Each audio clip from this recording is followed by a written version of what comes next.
Ayan, magandang gabi po ulit at andito po ulit tayo upang bumasa naman po tayo ng mga Bible verse.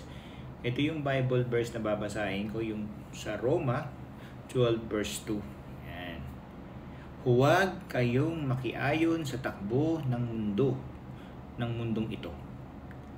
Mag-iba kayo sa pamamagitan ng pagbabago ng inyong pag-iisip upang maunawaan nyo ang kalooban ng Diyos. Kung ano ang mabuti at kalugod-lugod at ganap na kalooban niya. Kaya mga kapatid, ano ba yung ibig sabihin nito? Huwag kayong makiayon sa takbo ng mundong ito. Ibig sabihin nito, huwag nating kalimutan na laging naandyan ang Diyos sa ating buhay. Gawin natin na maging maayos ang ating pamumuhay, hindi base doon sa pamumuhay sa mundo. Kasi kung babasihan natin yung pamumuhay natin sa mundo, hindi tayo magiging kontento. Makakaranas tayo ng paghihirap, makakaranas tayo ng inggit, makakaranas tayo ng mga iba't iba na po pwedeng makagawa tayo ng masama. Pero sabi nga rito, mag-iba kayo sa pamamagitan ng pagbabago ng inyong pag-iisip upang maunawaan nyo ang kalooban ng Diyos. So ibig sabihin, huwag tayong makiayon sa takbo ng mundo. Pero, para maunawaan natin ang tunay na buhay, ay hindi dito, kundi sa piling ng ating Panginoon.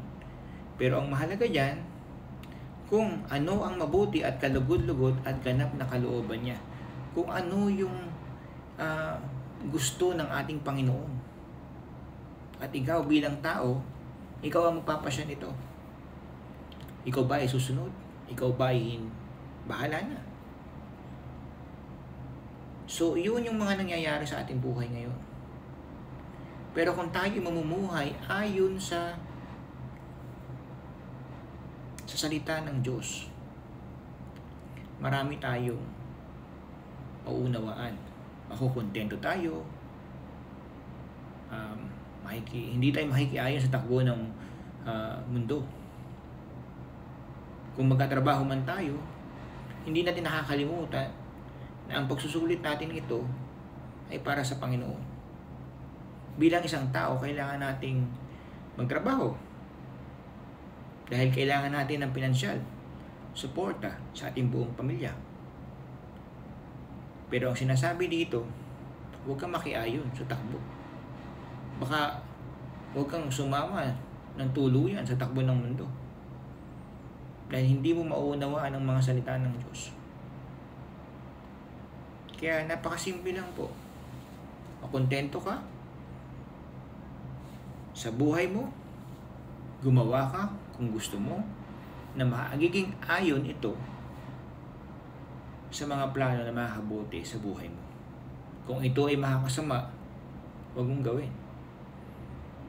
Sabi nga, may kakayahan tayo eh. Tayo ang magpaplano sa ating buhay.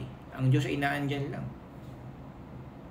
Pero kung babasahin mo at makikiayon ka at mauunawaan mo ang salita ng Diyos, dun mauunawaan ang tunay na buhay ay hindi narito sa mundong ito. Ang kailangan lang natin, magmahal, magtrabaho. Kung kukita man tayo, yung nasa mabuting pamamaraan. Ganun lang po. Dahil ang ating tunay na buhay ay wala dito. Dumadaan lang tayo sa mundong ito. Ang tunay na buhay ay sa piling ng Panginoon. Sana makasama tayong lahat.